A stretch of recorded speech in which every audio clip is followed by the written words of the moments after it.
ગઈ 20 જૂનના રાત્રે આશરે 1 વાગ્યાની આજુબાજુ ગાંધીગ્રામ પોલીસ સ્ટેશનની શેરી નંબર 6A બે આરોપીઓએ મળીને એક એમના મિત્ર જેમનું નામ અર્જુન અને ઉંમર આશરે 20 વર્ષ હતી એમને છરીથી પેટના ભાગે ઈજા પહોંચાડી એમની મૃત્યુ નિપજાવેલ હતી. ગાંધીગ્રામ પોલીસે આ બાબતે તાત્કાલિક કાર્યવાહી શરૂ કરી તપાસ હાથ ધરી હતી. રાજકોટ શહેર ક્રાઇમ બ્રાન્ચની ટીમે આ બાબતે મહેનત કરી બે આરોપીઓને ગણતરીના કલાકોમાં પકડી પાડેલ હતા અને ગાંધીગ્રામ પોલીસને સપોર્ટ કર્યા હતા.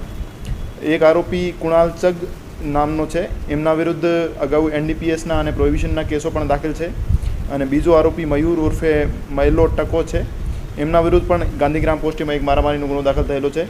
બંને આરોપીઓને હસ્તગત કરી ગાંધીગ્રામ પોલીસે આ બાબતે તપાસ હાથ ધરી છે. અત્યારે આરોપી પોલીસ રિમાન્ડ ઉપર છે. એમના એક નશા કરવાની ટેવ હતી મરણ જનારને, તો મરણ જનારને આ બાબતે આરોપીઓએ કીધું હતું કે મારા મિત્રોને ખોટી ટેવ ન ચડાવતો, એમને નશાની આદત ના પાડતો.